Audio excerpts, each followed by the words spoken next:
What's up, everybody? In today's video, we are going to be diving into the upcoming weather pattern to see what the weather has in store for us. Looking at today, we have the 2 meter temperature anomaly in Fahrenheit. You could see there's already some cold air in the northeastern corner of Montana and all of the Dakotas. As we scroll on, you can see that moves down south.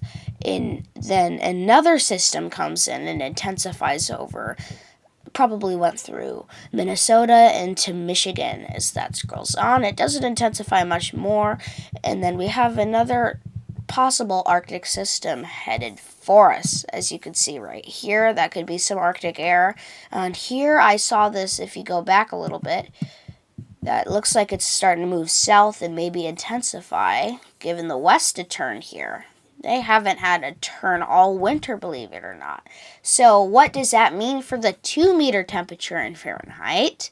Well, you could see, just starting out right now, you could see the far northeastern corner of Montana is going to be chilly, and pretty much all of North Dakota is also going to be feeling that way.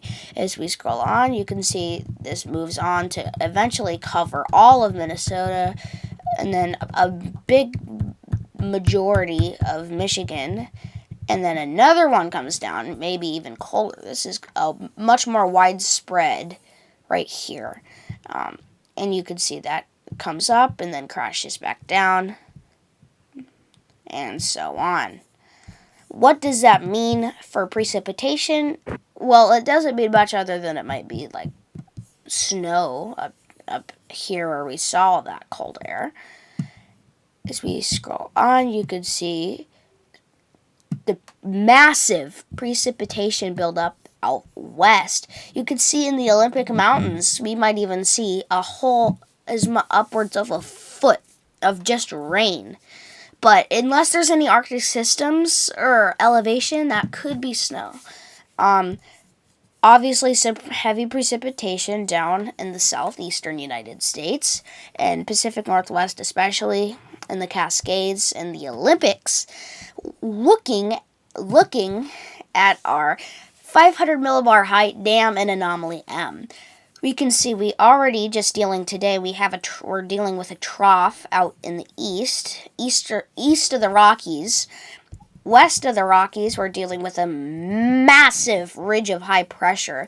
Luckily, it's not centered over the Pacific Northwest of Washington, but that's not good news for British Columbia.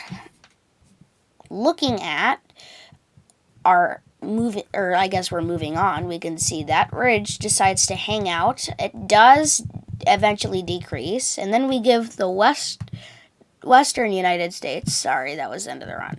We could see maybe this trough up over Canada wants to intensify and give Washington or the west a turn maybe, but I will be doing another video this afternoon, tomorrow morning, and tomorrow afternoon as well. So we will see any big updates. Looking at our snow, this is the 32-day snow 10-to-1 ratio in inches on February 17th. Like I said, this is far out into the future, so we can only guess and hope. Fingers crossed emoji in the comments if we can hope for some snow. Looking at our 46-day snow, you can see there's even more for the mountains out west. Tons of snow for even into Maine. They generally average pretty high, but they're getting above average this year because of all these troughs and Arctic shots headed their way.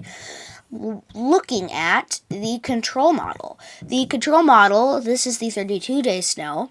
Yes, there might be a little bit less and a little bit more in some places, but there's definitely going to be maybe a little more than a little more on the extended. First, let's max this out. Now let's go to here.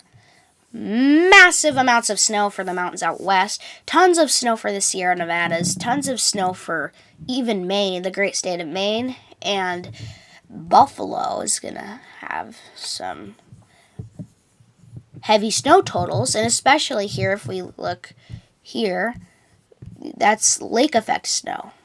So enjoy that lake effect snow. Get the snow blowers gassed up and ready to go, because March 3rd is looking pretty promising, especially for out west. Like, there's going to be heavy lowland snow. Actually, let's go ahead and take a look at that. Let's go to the United States regions, to the Pacific Northwest here. We could see this is mainly in Oregon. Let's look at Oregon here. We could see heavy snow totals for the lower Cascades of Oregon, and the lowlands could be, the lowest spot would be maybe 5 inches, kind of by Cannon Beach here.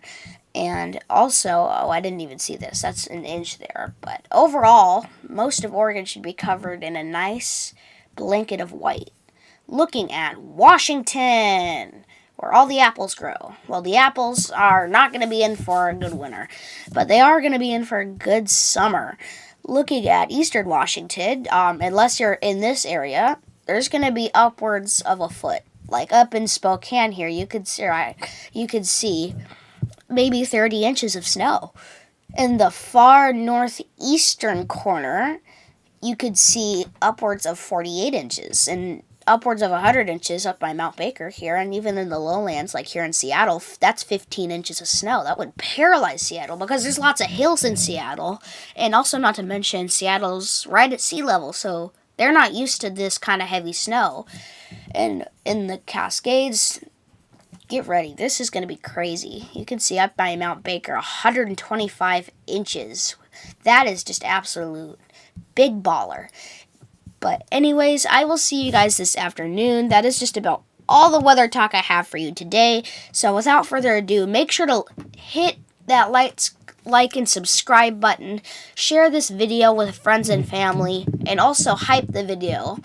That helps a lot too. So I will see you this afternoon. Goodbye.